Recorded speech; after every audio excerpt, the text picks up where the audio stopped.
Guys, I should have known. The girl was American. Bless her heart, as we say in Texas.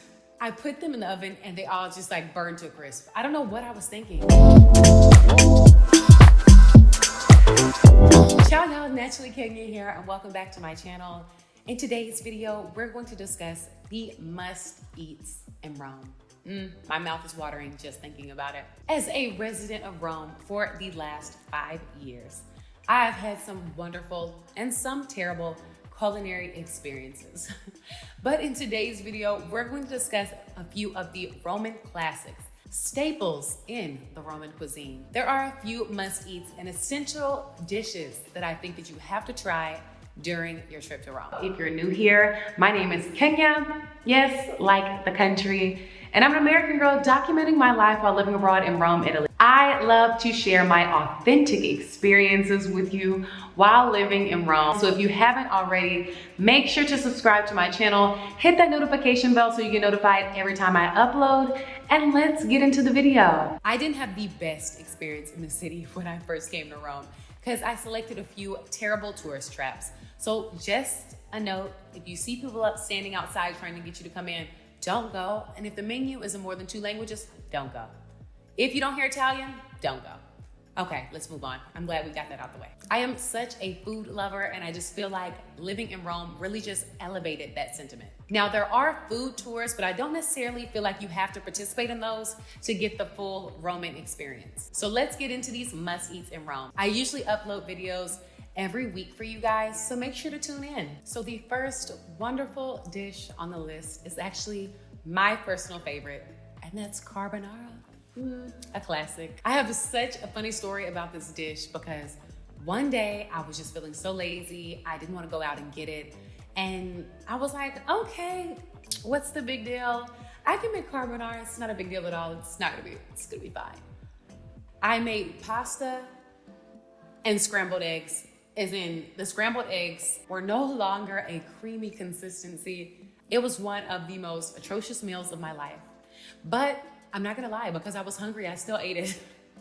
Have you guys ever had that happen where you make something terribly, you put in all this time, energy, and effort, and then it just does not come out as planned, but you still eat it anyway? Well, that was me with my carbonara. Anyway, we have a few ingredients in this wonderful dish. We have raw eggs, guanciale, which is actually cured Italian pork cheek, in case you didn't know, pecorino romano, e parmigiano reggiano cheese. I personally prefer spaghetti to rigatoni pasta, but that's just me.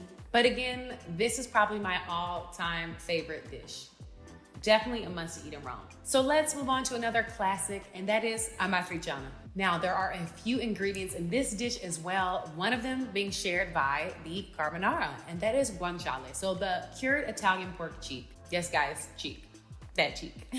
There's also pecorino romano, white wine, some tomatoes, black pepper, and generally, always chili for a little spice. Also, this one is one of my favorites, not as high on the list as carbonara, but still up there. Now let's move on to the next one, and that is cacio e pepe. In this dish, there are a few ingredients, still simple because that's what I love about the Italian cuisine. So it's cacio cheese, which is actually sheep's milk cheese from the countryside of Rome. You just need some boiling pasta water and some black pepper.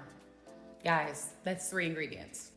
Don't you love the Italian style? Another finger food I absolutely love is supplì, or some people call them supplì al telefono. Now, this finger food is a staple in the cucina romana. These little balls with rice, meat, and cheese are just a little fried bite of heaven. I love them so much. I probably at least have one a week. Is that healthy? I think I can have one a week without anything happening, right? Another staple is maritozzi. Now, funny thing is, I think I've only had this one time. Essentially, it is like an oval brioche with cream, kind of like whipped cream on the inside. You usually have it at breakfast with a cafe, so an espresso on the side or cappuccino. And something about it just reminds me of like a cloud or a pillow.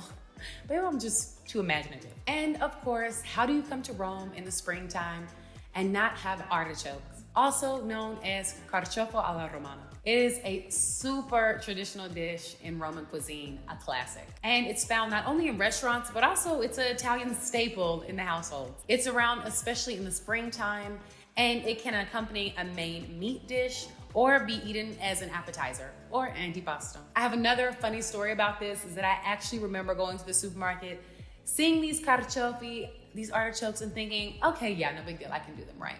And so I bought a few, went home. I saw the first thing that came up on YouTube was preparing them in the oven. Guys, I should have known. The girl was American, bless her heart, as we say in Texas. I put them in the oven and they all just like burned to a crisp. I don't know what I was thinking. The point is, I have not successfully prepared them at home, although I have only tried one time. I don't really consider myself much of a chef. I like to go out and have different experiences. But one day I really want to learn how to make these carciofi at home. One day I'll get there. Just bear with me. It's a bit of a complex cleaning process, not really, but a little bit. You cut off the thorns and the really hard parts of the carciofi and basically slow cook them all, and they turn into this wonderful, melt in your mouth treat. Another must eat in Rome is saltimbocca. Also, some people say saltimbocca with the N and not an M. There are so many variations to how this is cooked in Italy, so it can really vary. To make it very, very simple, it is veal wrapped tight with prosciutto and cooked in kind of a wine sauce thing. This dish is really a symbol of Italian cooking, not only in Italy, but really abroad as well. And of course, maybe an obvious one is gelato.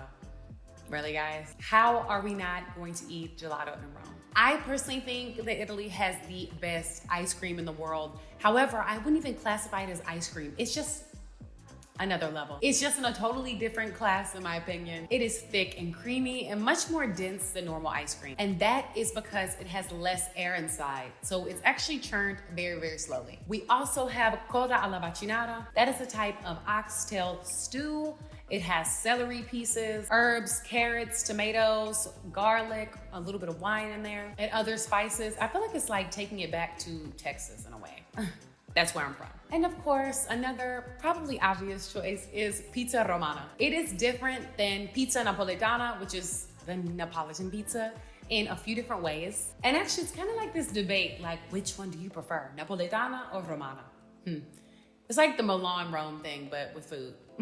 The Roman pizza you can really find in the center of Italy all over. Pizza Romana has a thin crust, but it is a bit harder than pizza Napoletana. Essentially, the Roman pizza is just more crusty, if that makes sense. There are a few others on this list as well. Like you could probably include cicoria or chicory, one of my favorites, zucchini flowers, as well as the option to get pizza al taglio. So that is where you walk into a little pizza shop and they have all the different types of pizza. You just actually pick whichever one you want and it's weighed and you pay.